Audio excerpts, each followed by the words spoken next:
চারটা কারণে বিশ্বনবীর এতগুলো বিয়ে হয়েছে। জোরে বলেন কয়টা? একটা হচ্ছে এডুকেশনাল কজ, একটা হচ্ছে লিগ্যাল কজ, একটা হচ্ছে সোশ্যাল কজ, আর একটা হচ্ছে পলিটিক্যাল কজ। এডুকেশনাল কজ যেটা প্রথমে বললাম, নবীর কাছ থেকে শিখতে আসতো পুরুষেরা, নারীরা শিখতে পারে না, মাসালা জানতে পারে না। আল্লাহ বললেন বেশি করে বিয়ে করো, মাসালাগুলো তোমার বিবিদের কাছে জানাও, হায়েজ নেফাজের মাসালা, বিয়ে করলে স্বামী স্ত্রীর দাম্পত্য জীবনের মাসালা। ও নবী, তুমিও বলতে লজ্জা পাও, নারীরা শুনতে লজ্জা পায়, তোমার বিবিদের কাছ থেকে এসে এসে শিখে যাবে রে নবী। এক নম্বর কজ এডুকেশনাল। দুই নাম্বার লিগ্যাল। অনেকে ছেলে দত্তক রাখে, পালক পুত্র। খবরদার, পালক পুত্র কোনদিন আপনার আপন পুত্র হতে পারে।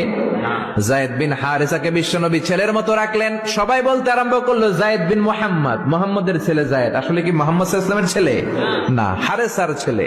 দুইটা গেল। তিন নাম্বার সোশ্যাল কারণে আমার নবী ছিলেন সামাজিক, সামাজিকতার বন্ধন